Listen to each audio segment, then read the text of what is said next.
All right, let's go for it. We've got Prana Prabhu here, all the way from Melbourne, to tell us about Lord Chaitanya's pastimes. Everyone should send him lots of grateful messages, so he wants to do more of these. Hare Krishna, everybody. Jaya Jaya Sri Chaitanya Jaya Nityananda Jaya Advaita Chandra Jaya Gauda Bhakta Vrinda. Thank you, Arjuna, for giving me the opportunity to share Chaitanya Leela with everybody. We're going to read from chapter 14 of the, I'll put it up on the screen so I can see at least. Chapter 14 of the Chaitanya Charitamrita. And this is the chapter is entitled The Childhood Pastimes of Lord Chaitanya. I was going to start the evening with a verse from the Krishna's Kaviraj Goswami quotes, and he quotes it here at the beginning of the chapter, so we'll definitely start with this verse. Katanchana smriti yasmin duskaram sukaram bhavet smriti viparitam syat Sri Chaitanyam namami tam. And the translation is that things that are very difficult to do become easy to execute if one somehow or other simply remembers Lord Chaitanya Mahaprabhu. But if one does not remember him, even easy things become very difficult. To this Lord Chaitanya Mahaprabhu, I offer my respectful obeisances. Sri Chaitanya Namami Tam. In the beginning of each of the chapters in the Chaitanya Charitamrita, Krishnadas Kaviraj Goswami composes a unique Sanskrit verse. Mostly, more than half of the Chaitanya Charitamrita is in Bengali language. But as we know, there's lots of Sanskrit quoted here from the Srimad Bhagavatam and Bhagavad Gita and other Vedic literatures. But the first verse in each chapter is like an intro to the chapter, and it provides some inclination or insight into what the chapter is going to be about. So this chapter, the childhood pastimes of Lord Chaitanya Mahaprabhu, is the beginning of a series of chapters of about Lord Chaitanya's advent, or previously to this it was Lord Chaitanya's advent, and then his pastimes and his different stages of his development. This one's particularly at the beginning of his childhood, from his birth. The chapter prior to this is quite interesting, and there's Prabhupada makes some interesting comments in the commentary about Jagannath Mishra and Sachimata.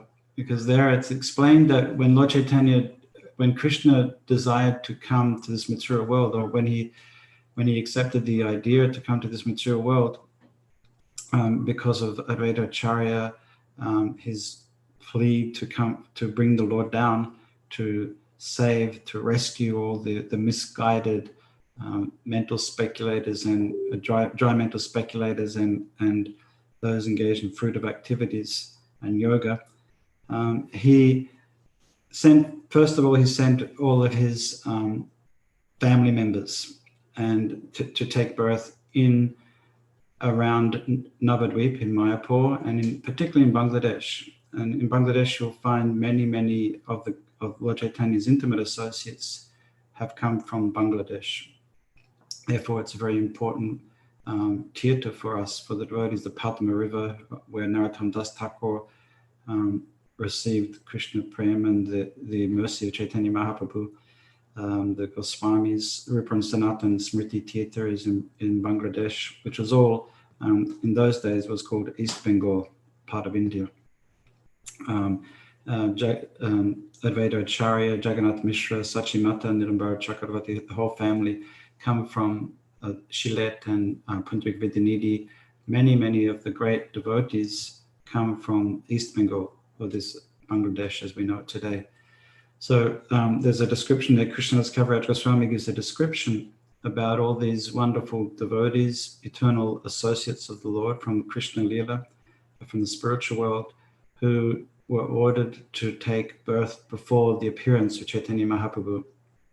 And first of all, the Lord appeared in the body of Jagannath Mishra and Mother Sachi. And he was in the womb of Mother Sachi for 13 months, because there's specific astrological calculations provided here in the Caitanya Charitamrita, even the birth chart of Nimai.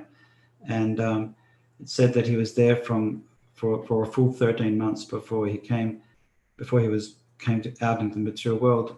And during that time, Jagannath Mishra noticed that everything became extremely auspicious in his household in the village of Navadvip. And he was recognizing that there was some very great personality that was in the womb of Mother Sachi. He didn't really realize then that it was Lord Krishna or Lord Narayan, but he knew that something very wonderful had happened. And what it did for Jagannath Mishra and Sachi Mata is it increased their faith in Krishna consciousness. It increased their faith in the deity. And it explains, Krishnadas Kaviraj Goswami explains how they became more attached to Krishna because of the good fortune that they're experiencing, because of the good omens that they are witnessing.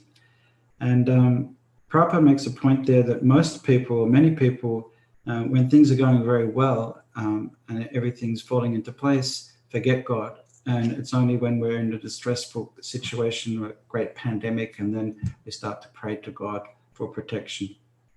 But the symptom of a devotee is that when things are going well, automatically we recognize and acknowledge that that is the mercy of the Lord, that Krishna has appeared, that Krishna is giving his blessing and benediction.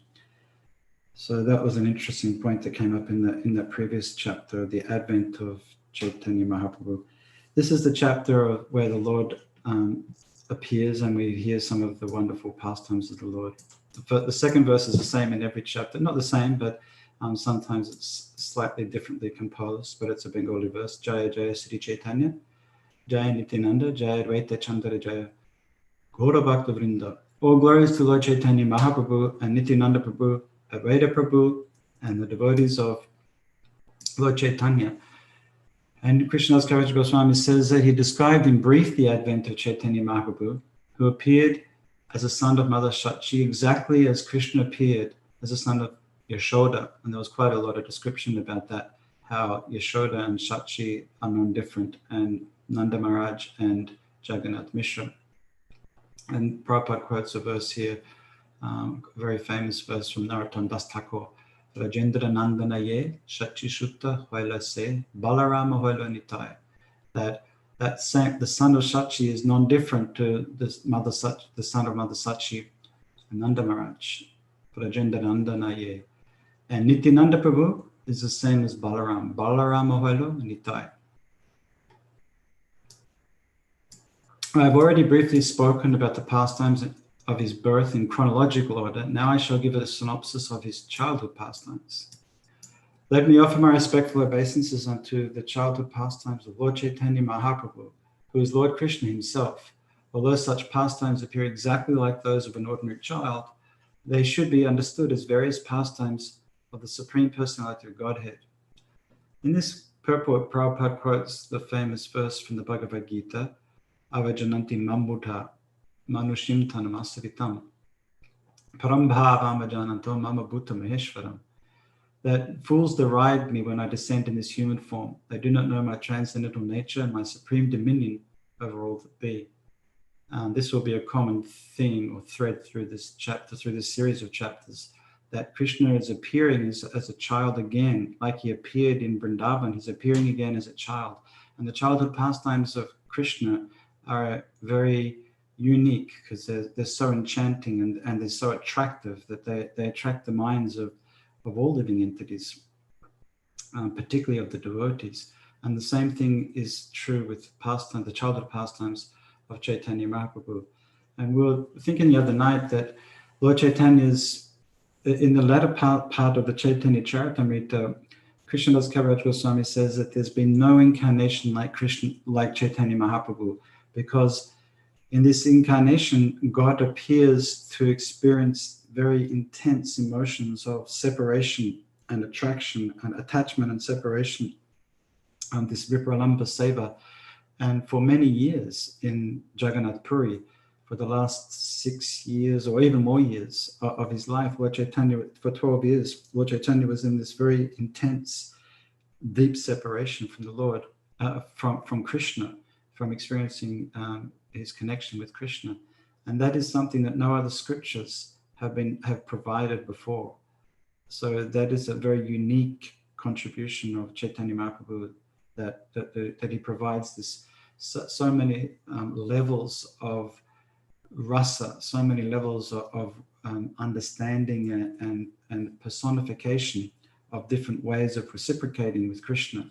And here we see him as a child, which is very much more something relatable and something that we can connect with in our human experience. It might be difficult for us to understand the limbs are becoming elongated and frothing at the mouth and unusual sounds coming out of the mouth and horripilation and hair standing on end. Those symptoms may be very difficult and very alien to us. But the childhood pastimes is something which is very close to home, and it's something that we can very much relate to as a childhood, as a baby. Child is very attractive. And therefore the childhood pastimes of Lord Caitanya is a great place to start in our Caitanya Akata, Guru Akata. In his first childhood pastimes, the Lord turned upside down while lying on his bed, and thus he showed his parents the marks on his lotus feet. Now, the marks on Lord Chaitanya's lotus feet are not ordinary, and this is the first indication in his manifestation. It's the first indication that this Nimai is a very special child.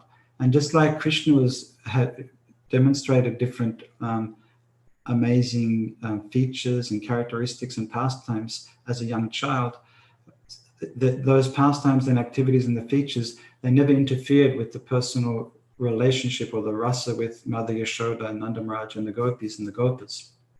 So similarly, in this pastime of Lord Chaitanya, we'll see many similarities between Nimai's pastimes and Krishna's pastimes. Not exact replicas, because the Lord is unlimitedly variegated, but very similar in many ways. And this one is the Uttana. When the Lord turned upside down while he was lying, the Lord turned upside down while lying on his bed, and he showed his parents the marks of his lotus feet. There was a festival in the Krishna book. There's a festival when Krishna turns on his side, and then they perform this festival called a Svarabhakshana festival, where the neighborhood children are brought together. It's a very wonderful festival. Prabhupada talks about it in the purport to in the 10th canto of the Bhagavatam, I think in the Trinavata story.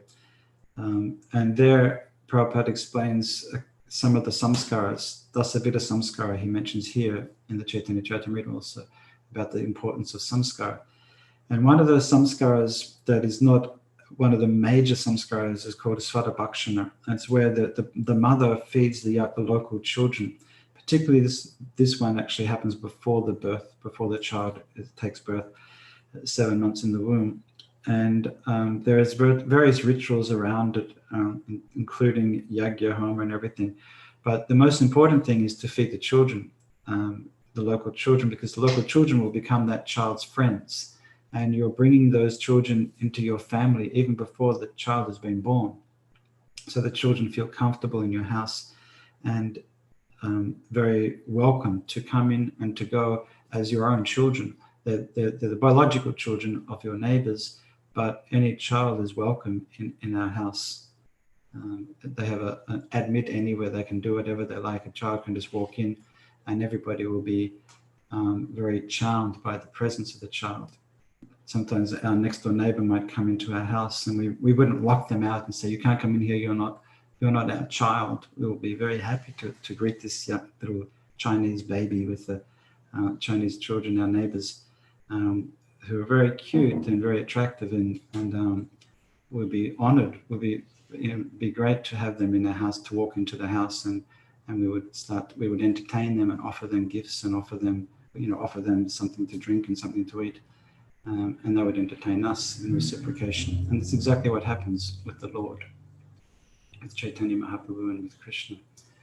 So when the Lord tried to walk in his small footprints, the specific marks of Lord Vishnu were visible, namely the flag, the thunderbolt, conch shell, disc, and the fish. Seeing all these marks, neither his father nor his mother could understand whose footprints they were. Thus struck with wonder, they could not understand how those marks could be possible in their home. Jagannath Mishra said, certainly child Krishna is with the Shadagram Shila. Taking his childhood form, he is playing within the room. In this purport, Prabhupada talks about the personal feature of the Lord, and that the Lord has this unlimited energies and expansions, and of course he can appear in stone, he can appear in any form. We've just been meditating on the appearance of Radha Raman in Vrindavan, such a beautiful deity that appeared from the Damodar Shiva of Gopal Bhatta Goswami. And Gopal Bhatta Goswami was gifted some beautiful clothing and jewelry, ornaments, but he was worshipping 12 Shalagram Shivas that he got from the Gandaki River in Nepal. And he said to this wealthy devotee who gifted him, he said, I can't use this cloth, I can't use this jewelry because I worship Shalagram Shiva. Better you give it to one of the other Goswamis who have these beautiful deities. But he said, no, you keep the cloth and keep the ornaments. You might need them. And this was on the appearance day of Lord Nrsimhadev, Nrsimha Chaturdasi. And so that evening, Gopal Bhatta Goswami, he went to sleep. He put the Damodar Shilas to rest, put a basket on top of the Shilas. And he woke up in the morning, took bath, and came up and prepared himself for the morning puja of the Shalagram Shilas. And when he took the basket off the Shilas, he saw that one of the Shilas, the Damodar Shila, had manifested into the form of a deity that he was meditating upon. In the evening time, he was meditating that, dear Lord, if you're able to manifest yourself from the stone pillar as Lord Nrsimhadev, surely you can manifest yourself through from one of my Shilas, Shalagram Shivas. And in this way, I'll be able to offer you ornaments and dresses and crowns and all sorts of shark-shaped earrings and different specialties. So the Lord appeared. In the morning time, he saw that the Lord had appeared, and apparently on the back of the deity of Radha Raman, you can see where he came from, the Shalagram. There's also a part of the Shalagram there on his back. And he's a self-manifest deity, and he has very fine little teeth. You can see some white teeth between his beautiful black lips, and even fingernails. He has no signs of being carved, like other deities will have signs of being polished and of being the marble being cut away, but there's no sign of any cuts or polishing in the stone of Radha Raman. Very, very beautiful, unique deity. So Prabhupada mentions that the deity of the Lord in the house of a pure devotee can act exactly as he can in his original transcendental personality. And that's one of the reasons why deity worship is so important. It's so important for us to become pure, of course, and that purifies us. And then as we become more and more purified, the deity will reciprocate with us, and eventually, Prabhupada says, we'll be able to talk with the deity face to face. I mean, that's going to take some time for most of us. But that's the importance of the deity worship. Prabhupada says in the second canto of the Bhagavatam that when you see the beautifully decorated form of the Lord, surely that will inspire the mundane mind to engage in transcendental spiritual emotions. While Mother Shachi and Jagannath Mishra were talking, child Nima woke up and began to cry. And Mother Shachi took him on her lap and allowed him to suck her breast. While Mother Shachi was feeding the child from her breast, she saw on his lotus feet all the marks that were visible on the floor of the room, and she called for Jagannath Mishra. When Jagannath Mishra saw the wonderful marks on the soul of his son, he became very joyful and privately called for Nilambara Chakravarti. Nilambara Chakravarti is the father-in-law of Jagannath Mishra, the grandfather of Nimai and the father of Shachi Mata. And he's a very famous personality. He's connected in Caitanya. He was sent by the Lord Caitanya to come to this material world before his advent. And he's an astrologer, similar to Garga Muni in the Caitanya Lila. And he predicted this. He makes his predictions. So when Nilambara Chakravarti saw those marks, he smilingly said, "Formerly, I had ascertained all this by astrological calculation and noted it in writing." And now he describes the symptoms. There are 32 bodily symptoms of a great personality, and I see all of those marks on the body of this child. There are 32 symptoms. 5 of the bodily parts are large, 5 fine, 7 reddish, 6 raised, 3 small, 3 broad, and 3 grave. All right, so in the purport, Prabhupada explains what they are. The 5 large parts are the nose, the arms, the chin, the eyes, and the knees. 5 fine parts are the skin, the fingertips, the teeth, the hair on the body, and the hair on the head. The 7 reddish parts are the eyes, soles, palms, palate, nails, and upper and lower lips. The 6 raised parts are the chest, shoulders, nails, nose, waist, and mouth. The 3 small parts are the neck, thighs, and male organ. The 3 broad parts are the waist, forehead, and chest. And the 3 grave parts are the navel, voice, and existence. Very esoteric explanation. Altogether, these are 32 symptoms of a great personality. This is a quotation from the Samudrika. This baby has all the symptoms of Lord Narayan on his palms and soles. He will be able to deliver all the 3 worlds. This child will preach the Vaishnava cult and deliver both his maternal and paternal families. Prabhupada says that only Narayan himself or his bona fide representative can preach the cult of Vaishnavism or devotional service. When a Vaishnava is born, he delivers both his maternal and paternal families simultaneously. We heard that from Prahlad Maharaj also in the 7th canto of the Bhagavatam, the potency of the pure devotee and how they can liberate 7 generations of family members prior to and after their existence. And this morning we heard this in the class in the Melbourne Temple, Prana Prabhu, he was talking about Narad Muni and how Narad Muni has this capacity. Narad Muni is a transcendental spaceman, Prabhupada mentioned in the purport, and that his only purpose is to preach Krishna consciousness and to share Krishna consciousness with everybody, and whoever he sees, to inspire them to increase their bhakti for Krishna. And that's what Prabhupada's referring to here, this principle of preaching Krishna consciousness as a bona fide representative and devotional service. I propose to perform a name-giving ceremony. We should observe a festival and call for the brahmanas because today is a very auspicious day. And then Prabhupada talks about the Dashavidya samskara there, particularly the Nama Karana samskara. In the future, this child will protect and maintain all the world. For this reason, he is to be called Vishvambara. After hearing Nilambara Chakravarti's prediction, Shachi Mata and Jagannath Mishra observed the name-giving festival in great joy, inviting all the brahmanas and their wives. And Prabhupada mentions in the 10th canto of the Bhagavatam that the birth of a child in Vedic culture was always considered to be a wonderful occasion. It was a joyous occasion. It was a joyful occasion, he said. It was never condemned. It was never considered to be something that was a mistake or an inconvenience, perhaps. But Prabhupada said it's always an auspicious thing, it's joyful in the Vedic culture to have a child, and therefore festival, therefore samskar, therefore inviting brahmanas and the wives and feeding everybody who comes with sumptuous prasadam. After some days, the Lord began to crawl on his knees and caused various wonderful things to be seen. The Lord caused all the ladies to chant the holy names of the Hare Krishna Mahamantra on the plea of his crying. And while they chanted, the Lord would smile. Prabhupada makes a comment here about 24 Kirtan.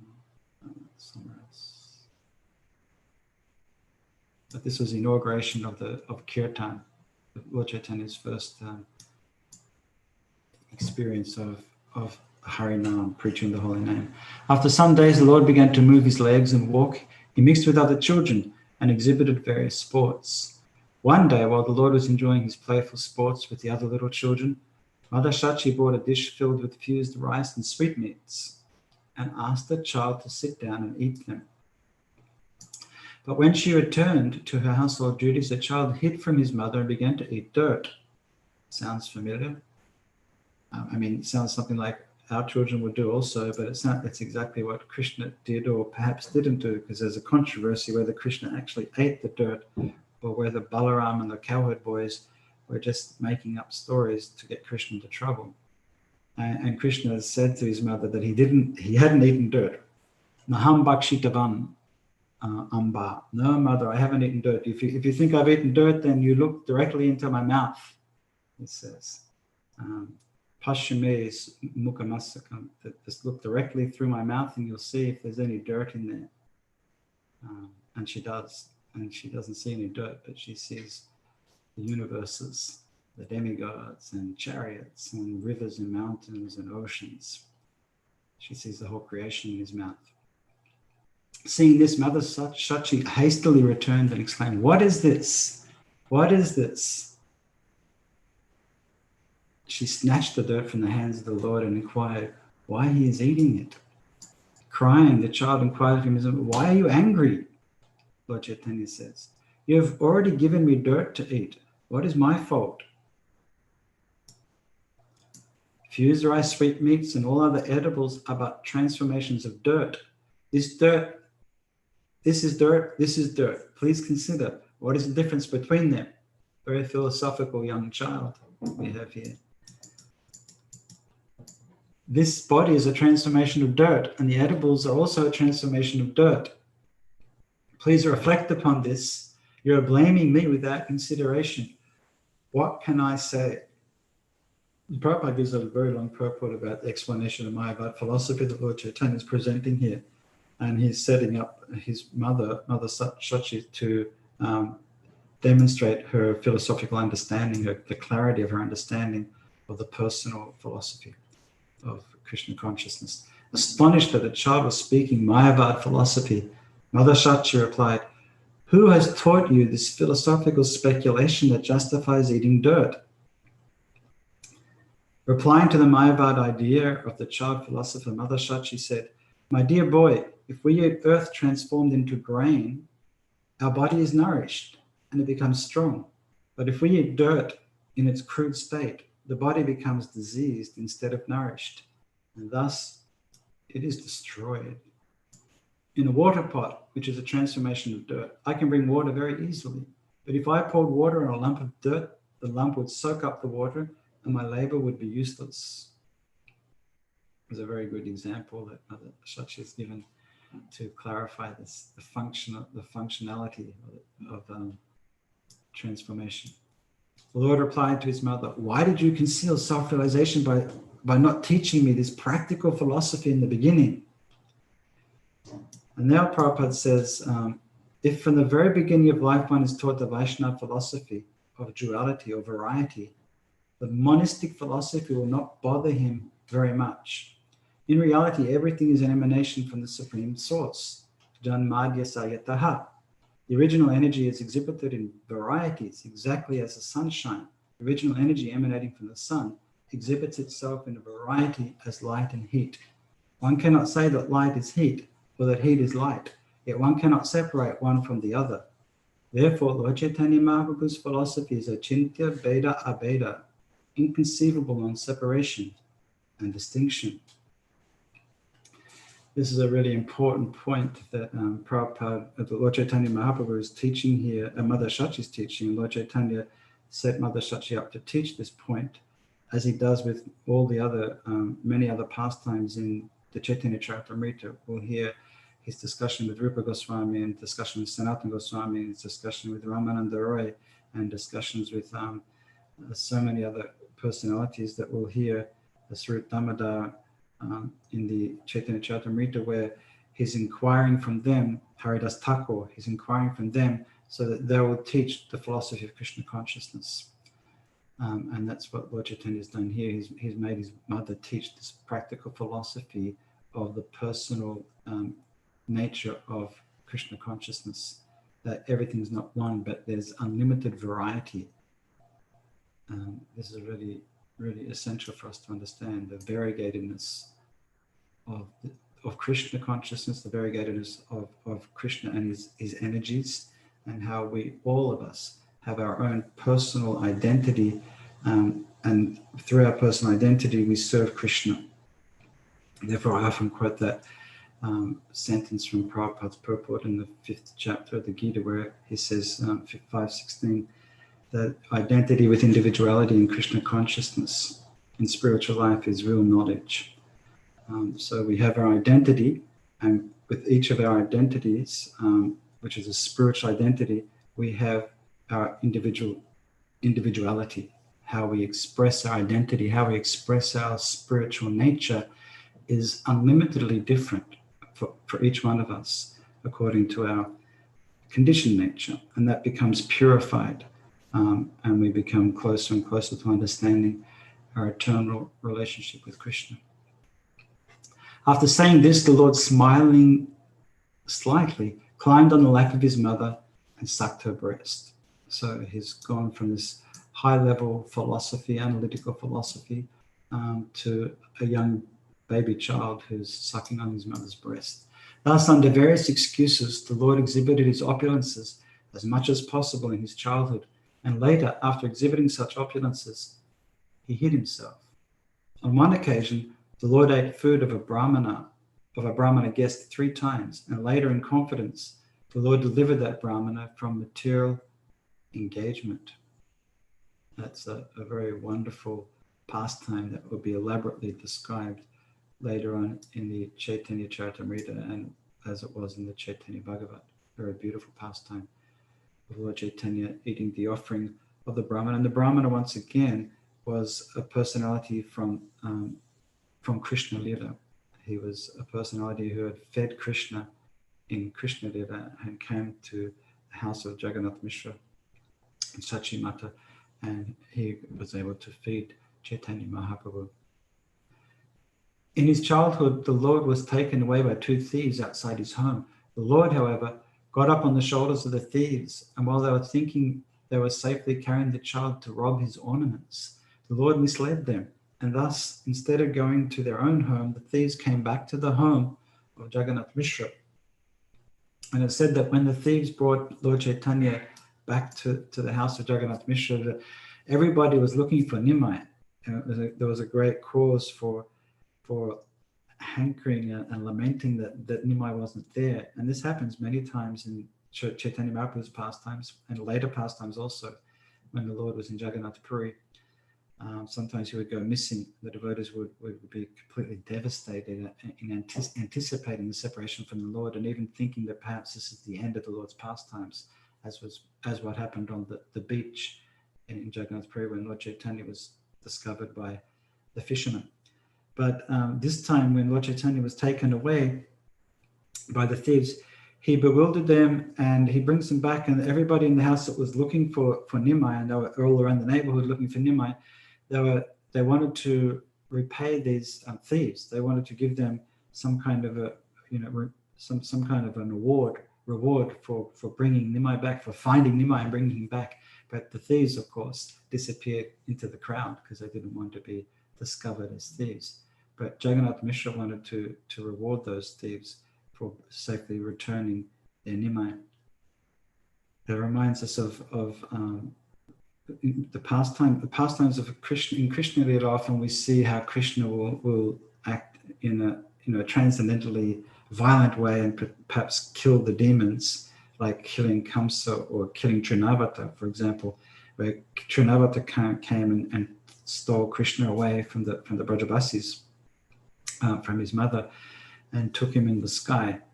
But Krishna didn't come back with Trinavata. He came back with Trinavata, but Trinavata wasn't the same Trinavata that he took him away with. He was smashed on the cobblestones of the courtyard of Jagannath of Nanda Maharaj.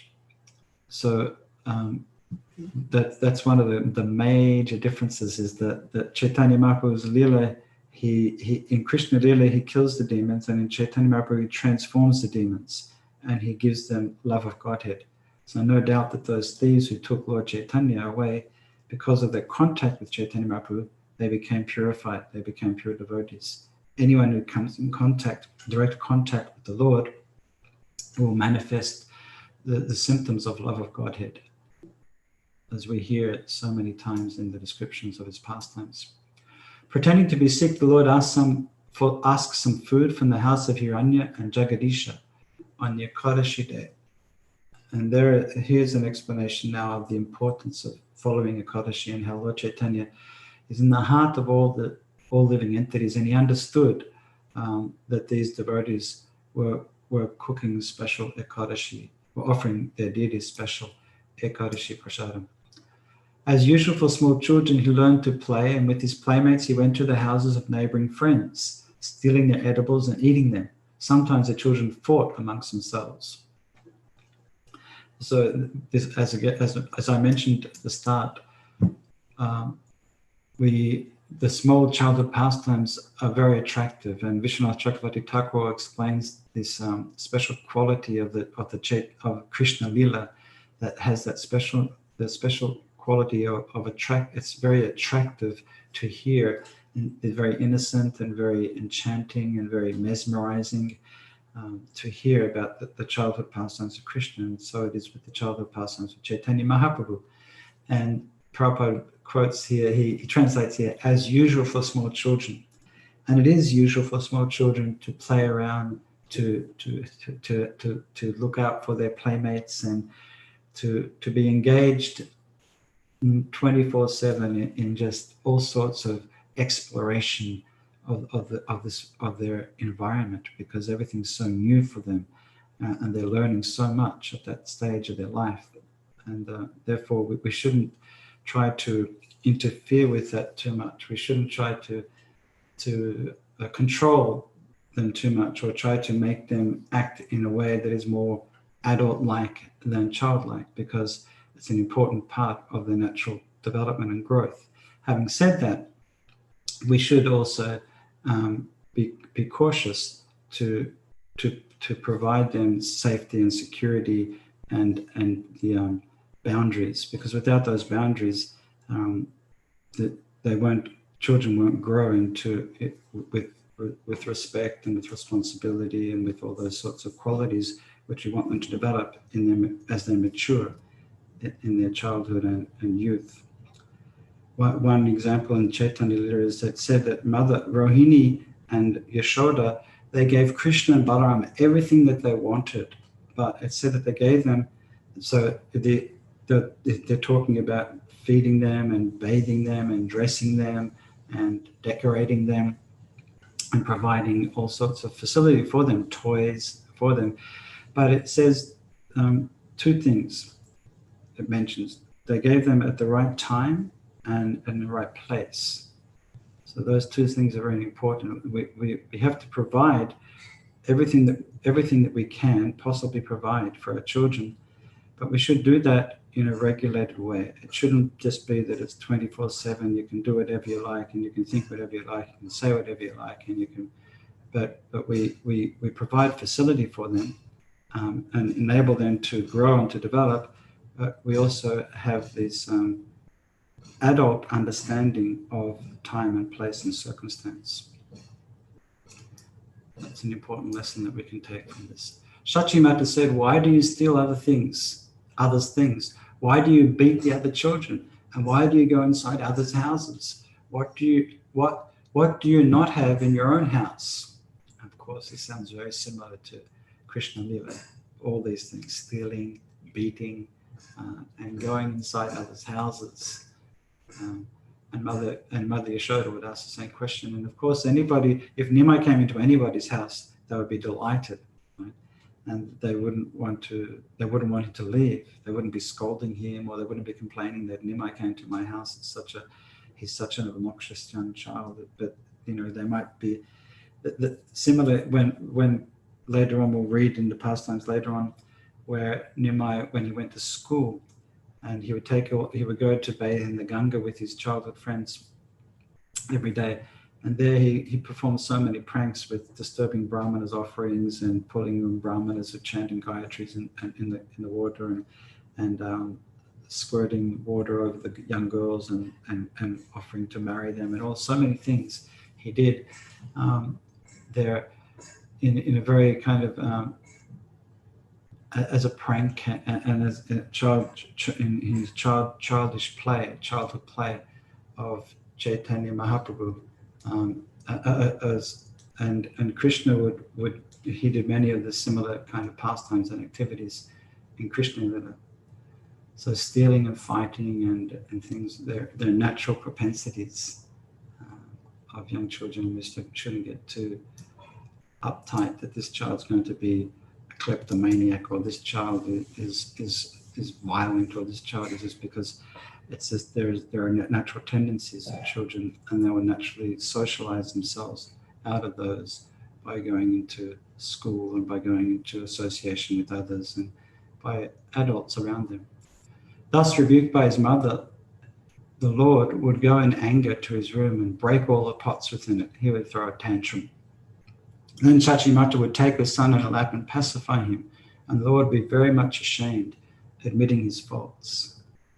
I'm not sure if our children always admit their faults, but there's always that reconciliation and the mother consoling the child and offering that, reintegrating the child into the fold, so to speak, so that the child feels loved and accepted and wanted, and not ostracized or not left out, or not part of the family.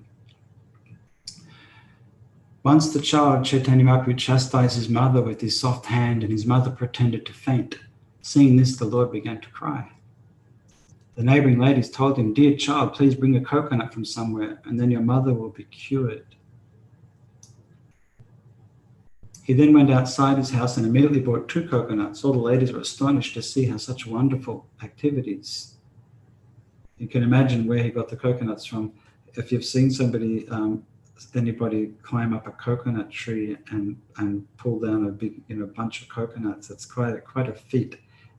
Recently, when we were in Mayapur, we were staying on the fourth floor of this building, just on the outskirts of the temple property compound, and there was a beautiful little garden in front of us, and there was two or three big coconut trees, as there are in Mayapur.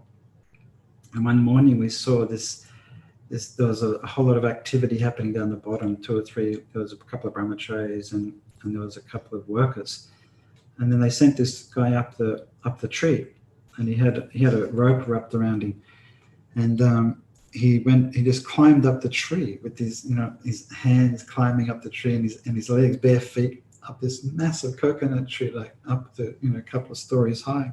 And he's on the top of this tree, and he pulls out his rope and he ties a lasso around it and lassos this big branch of coconuts, and pulls out a huge machete and cuts the coconut branch off. And then he lowers the coconuts down with this rope, this really long rope, all the way down to the ground. The coconuts came down, and then he climbs back down the tree. So it's quite a feat. I took a video of it on my phone. It's quite a feat to see this coconut wallow climb up the tree and climb back down the tree, and it's all done in about 10 minutes, and they got 20 coconuts down the bottom. The Lord Chaitanya went outside and came back with 2 coconuts, and we don't know where he got them from. Sometimes the Lord would go with other children to bathe in the Ganges, and the neighboring girls would also come there to worship various demigods. When the girls engaged in worshipping the different demigods, after bathing in the Ganges, the young Lord would come there and sit down among them. Addressing the girls, the Lord would say, "Worship me. I shall give you good husbands," or good benedictions. "The Ganges and Goddess Durga are my maidservants. What to speak of other demigods? Even Lord Shiva is my maidservant, is my servant." And then Prabhupada gives a lengthy description here, that those persons whose intelligence is lost are mad with lusty desires. They worship the demigods. But Krishna says they worship them according to their own natures, and Krishna gives them the intelligence to do that. But Prabhupada says, if you're finished with all your sinful activities and your misconceptions, then you won't worry about that. You'll worship with great determination. Krishna. That's the Yeshan Tantagata Papam verse in the 7th chapter. Without the permission of the girls, the Lord would take the sandalwood pulp and smear it on his own body, put the flower garlands on his neck, and snatch and eat all the offerings of sweetmeats, rice, and bananas. All the girls became very angry at the Lord for his behavior. Dear Nimai, they told him, you are just like our brother in our village relationship. Therefore, it does not behoove you to act like this. Don't take our paraphernalia for worship of the demigods. Don't create disturbance in this way. The Lord replied, my dear sisters, I give you the benediction that your husbands will be very handsome. They will be learned, clever, and young, and possess abundant wealth and rice. Not only that, but you will each have 7 sons, who will all live long lives and be very intelligent. Hearing this benediction from Caitanya Mahaprabhu, all the girls were inwardly very happy, but externally, as is natural for girls, they rebuked the Lord under the pretense of anger. When some of the girls fled, the Lord called them in anger and advised them as follows. And here's what he says. If you are miserly and do not give me the offerings, every one of you will have an old husband with at least 4 co-wives. Hearing this supposed curse by Lord Caitanya, the girls, considering that he might know something uncommon or be empowered by demigods, were afraid that his curse might be effective. The girls then brought the offerings before the Lord, who ate them all and blessed the girls to full satisfaction. When this cunning behavior of the Lord with the girls became known to the people in general, it did not create misunderstandings among them. Rather, they enjoyed happiness in these dealings. And this is, we'll finish here. I just realized it's been 45 minutes already. One of the important points that we learn from Krishna Katha, Gauranga Katha, is that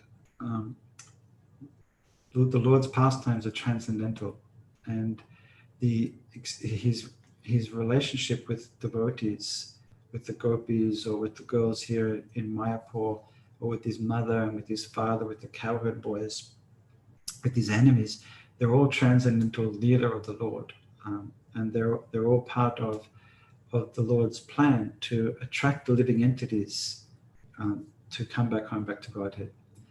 And therefore that Krishna Katha or the pastimes of Caitanya Mahaprabhu, Gaura Katha, are so important for us to become absorbed in, so that we can become attracted and we can know who we're worshipping. We can know the person whom we're worshipping and develop attraction for him and develop attachment for him.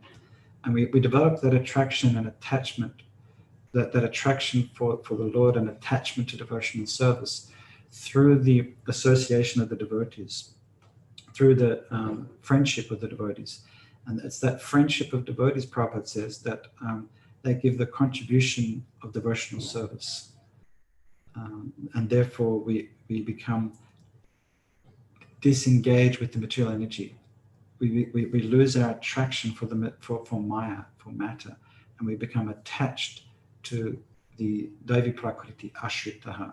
We take shelter of Krishna's divine energy, and in that divine energy, we actually live in fully protected by the Lord from the disease, material disease, the bhava rog of this material world. In the Chaitanya Charitamrita, Krishnadas Kaviraj Goswami, he says that he's afflicted by this, by the germs of materialism, the germs of material desires. He calls them. He likens them to a germ, and the boils of envy. And therefore he falls in an ocean of humility at the lotus feet of the Supreme Personality of Godhead, who is a Caitanya Vaidyam Ashraye. I mentioned this in the Bhagavatam class that I gave last time in Auckland. That Lord Chaitanya he's the supreme physician, Vaidya. A Vaidya is a doctor in Sanskrit. Caitanya Vaidyam Ashraye. We take shelter of Caitanya Mahaprabhu, who is able to cure us of our bhavarog, of our material desires. He's able to cure us of envy, of anger, of hatred, of illusion, of madness, and lust. He's able to cure us of these material inflictions. And therefore, the devotees, he does this in a very proactive way. He does this in a way that isn't extraneous. We don't have to endeavor extrally in an extra way, and the Lord doesn't, of course, endeavor. But just by hearing about him, by engaging in the service, we gradually become less and less interested in material activities, and less. Bhaktisiddhanta Saraswati Thakur said, I believe it was Bhaktisiddhanta Saraswati Thakur, he said that when we give up Harikatha, when we give up the hearing about Krishna and Caitanya Mahaprabhu, then we become overwhelmed by a sense of false pride, and we become consumed by envy. And he said that manifests in the form of aparad, in the form of offenses. When we lose that attraction for hearing about Krishna, he says when we stop hearing, when the devotee stops hearing about Krishna and Chaitanya Mahaprabhu and the pastimes and activities of the different incarnations and the Lord's devotees, then we become overwhelmed by pride, because we're not receiving the nourishment, we're not receiving the medicine that's required to cure us of ahankara, of our false ego. And that's a special blessing and a benediction. And we started with this verse, and we'll finish with this verse. That's the verse that begins this chapter. Katanchana smrite yasmin duskaram sukaram bhavet vismrite viparitam shat Sri Chaitanyam namamitam. I offer my respectful obeisances unto Sri Chaitanya Mahaprabhu. Just by simply remembering very difficult things become easy to achieve. And one who forgets him, vismrite viparitam shat, the opposite. Very simple things become confusing. So we'll finish here. I don't know if anybody's... Oh yeah, there's a few people there. Krishna. Do you have any questions or... I have a question. Yeah, sure. Hang on a second. Sorry, feedback.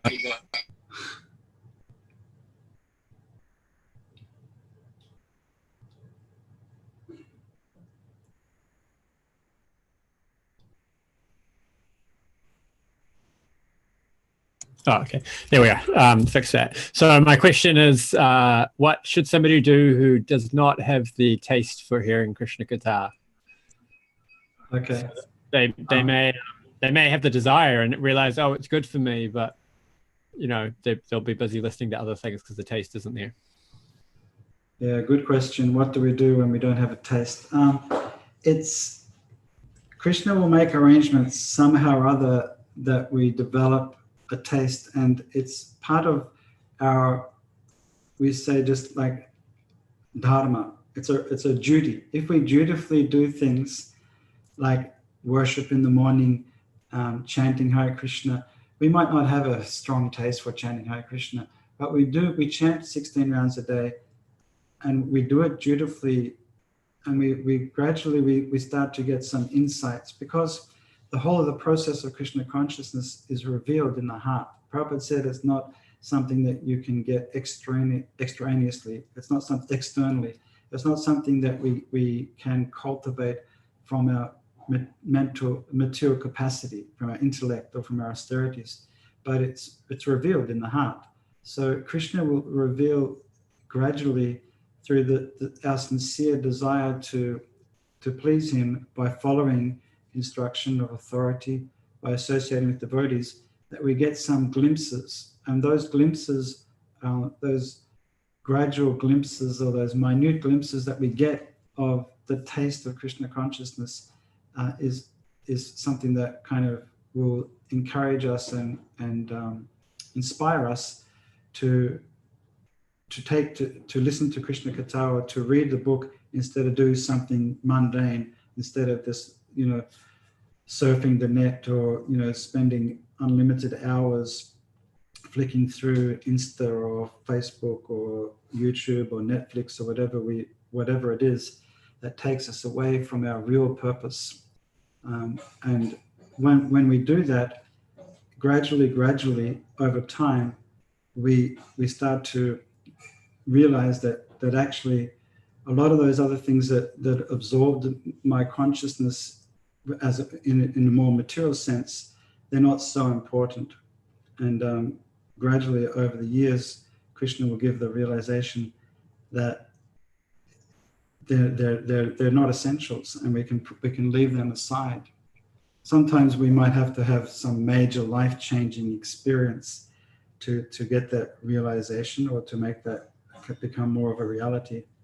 But either way, Krishna makes the arrangement for the sincere devotees because the facility's here. We have the books, we have the Qatar, we have devotees, we have deities, we have everything that we need to become perfect, and we just have to start engaging in that. And in the Nectar of Instruction, it says that the amazing thing is with this taste, if we do it every day, it will gradually become sweeter and sweeter. It's I think it's the 8th chapter, the 8th verse of the Nectar of Instruction, that by Shadnama Krishna Parit, that when you do that Nama Krishna, the Krishna Nam every day, eventually the jaundice-like condition will be cured, and we'll start to taste the sweetness again of the sugar candy. So hang in there, do it with as a duty, as a responsibility at first, and let's get as much association as we can, and Krishna will reveal to us in course of time. Give us the taste. Taste is an interesting word, it's like rasa. It's a really interesting translation, and it's something that it's not really in the vocabulary of contemporary psychology dictionaries, and particularly in the area around addiction psychology, which is something I've kind of done a little bit of research in over the last couple of years. And they skirt around it, and around mellow and taste and habit and things like this. But we have a really interesting and penetrating philosophical and psychological understanding of habits and addiction. And the materialism is an addiction, and we become cured from that by replacing it with a higher taste. Parandrishtva. Not sure if that answers the question, but maybe someone else would like to contribute to that as well.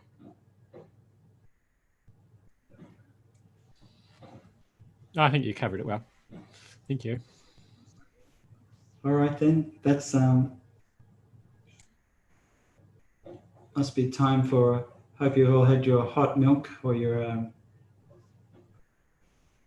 vegan version of hot milk and Krishna book, Caitanya Lila. I'm just going to go and have my evening meal now. Cool. So thank you, Prana Prabhu, for giving this class. Hopefully we can get one a week. You're welcome. What happened with you? You're back on Bhagavatam in the temple, are you? Yeah, it's back to normal there.